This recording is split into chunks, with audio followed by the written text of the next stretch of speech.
How to do better than your SEO competitor. Hey guys, welcome back to the YouTube channel. In this video, I'm going to be showing you how you can actually rank your website or your content better than people that are in competition or than your SEO competitors. So let's get into it. Now, to get started, let's say I have this website over here and I'm just going to be taking this as an example just to better help you guys understand how we are going to apply these little tips and tricks that we have.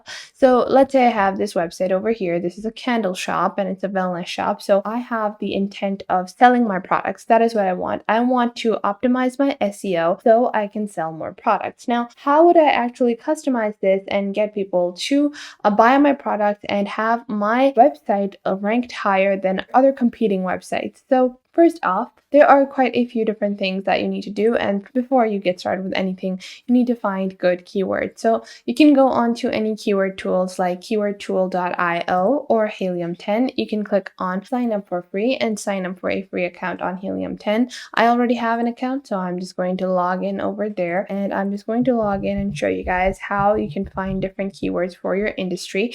So whatever industry you're working in, there are probably a few keywords that are a lot more profitable than other keywords. So you can just go into the tools section over here and then click on the Cerebro or Magnet tool to see what are the best keywords available for the kind of keyword that you're looking for. So let's click on Magnet, which is their basic keyword research tool. I'm just going to search for candle. And you can find specific companies, specific websites that you want to be ranked higher on. This is selected for Amazon. You can select it for any other platform that you might want. And you can see what keywords are working on what platforms. And you can see the overall search volumes, volume trends, the CPR, and other title density. So you can also go onto keywordtool.io and you can click on Google over here instead of YouTube or any of these other platforms. And you can choose a specific country as well. If you are selling your product in a specific country, you're going to select that country, and then you're just going to enter the basic keyword that you have or the basic item, the overarching theme of your website or of your business.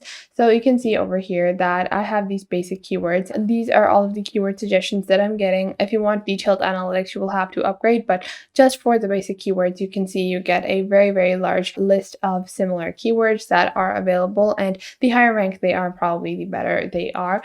So these are the ones with the highest search volumes and the highest trend. You can also go on to Google Analytics to view what are the current trends, and whatever is trending is going to be in your keyword. So you can also select Google Trends over here to further have a better idea of which keywords to use, which are going to be more popular. So these are some breakout keywords. We have Mayfield Candle Factory, Mayfield Factory Tornado. So there are some keywords that are going up. You can just take a look at these and add these to your actual website. Now, you might be wondering, hey, I have a few keywords. How do I add them to rank better than my SEO competitor? Because these other websites have also used these keywords and I just don't know how to get my website to rank higher. So for that, I have a few tips and tricks that you need to keep in mind. So these are some of the keyword factors that you need to keep in mind before you actually take a look and select your keyword. First off, you need to understand what is the keyword. These factors enable you to customize what keywords you want to add. So first off, you need to see the search volume and the competition level of the keyword. If I'm using the keyword candles, that is going to be a very high competition keyword. But if I search for lavender scented autumn themed mixed with vanilla and almond scent candle, that is a keyword phrase, but it is not going to be very high competition. It's going to be a lower competition keyword or keyword phrase. So these are like the two things that go hand in hand, which is the search volume and the competition level. So you're looking for something with a high search volume and a low competition level. And then you have the third factor, which is one of the most important factor, which is buyer's intent. So a lot of keywords, if I go onto this keyword tool, people might want to search candle day 2021, or some people might want to search how to make a candle, or you can say how to make a candle in Minecraft, and these other search terms as well. So if someone is searching for how to make a candle or candle scents you should avoid, although these are keyword phrases, these are not keyword phrases that are relevant to you, even though they might sound like it initially. So a person that's searching for DIY candles is not going to be looking to purchase more candles. They are looking to create their their own. So you need to look for the buyer's intent in the keyword. So like these people over here, Bath and Body Works Candle Day 2021, or Cereal Candle, Lucky Charms Candle, Candle for Death, Bath and Body Works Candle Sale. So these people are actually looking to purchase candles. So that is one way to make sure that you're adding keywords that are relevant where there is buyer intent. Now, buyer intent can be of several types. For that, if we go on over here, so there are three basic types of buyer intents that you're going to structure your website pages around. So if I have a website page, you can see I have different pages on my website. Now, how I determine the keywords that I'm going to add in each page is going to be by these little factors. So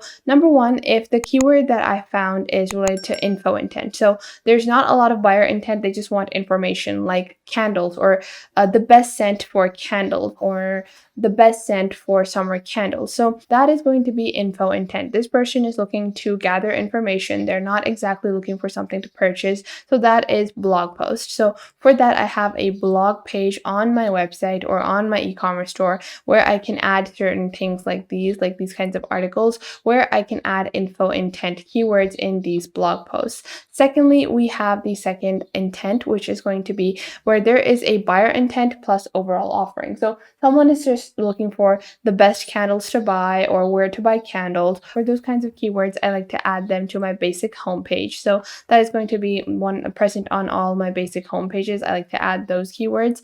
And then if we go on to our third one, which is a buyer intent plus specific service, that goes on our specific service page, which is going to be our shop page. So if we go on to our shop page and then we go on to our product, so you have these specific products, and if a person is searching for milk and honey candle, they wouldn't find, like, I would add this on my product page or my services page, whatever you might be offering, and then you're just going to have it present over here. So they would be led to this page where they can specifically buy this product that they are very specifically looking for.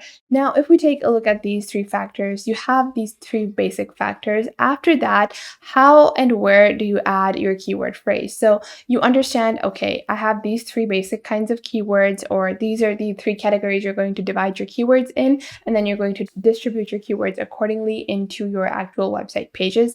How do you actually add your keyword phrases? Well, there are 6 basic places you need to add your keyword phrase into. First off is the title tag. So you can see milk and honey, which is the name of my candle that I've added. Then you have the meta description. The meta description are the first few lines that are present within your description. So if I go back onto the shop page, so within the shop page, over here, I've removed that, but usually there's like a tiny description, or if I click on quick view, it will give me a description of the product, and that is going to be your meta description. After that, you're going to add your keyword in your H1 header, which is just a basic header. This is just for products in e-commerce stores that I'm showing you. You can apply this to any kind of website or any kind of e-commerce store.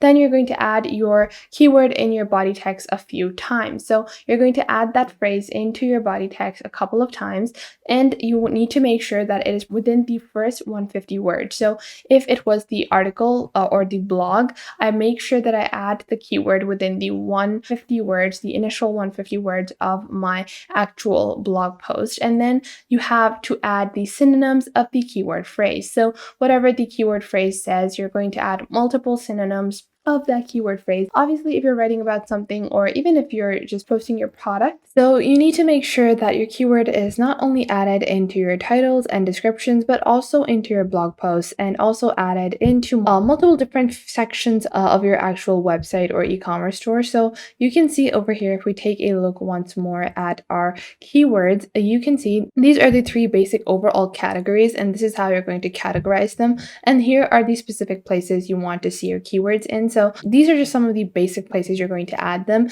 And you need to make sure that you are using synonyms of the keyword to describe your item, because that is just going to be one very easy way to have your product or your service or whatever kind of thing that you're looking to promote be ranked higher as compared to your SEO. So a lot of the times when I go into my product, so whenever I'm listing products, I use super descriptive synonyms, and I use the keyword phrase within the initial few lines of the product description, and then I go about with a few synonyms synonyms to describe the product, and that really helps you in getting a better SEO ranking. So that was it for today. I hope you guys found this video helpful and you're now able to use some of these tips and tricks to get a better ranking as compared to your SEO competitor. Make sure to leave a like and subscribe to the YouTube channel, and I will catch you guys in the next video.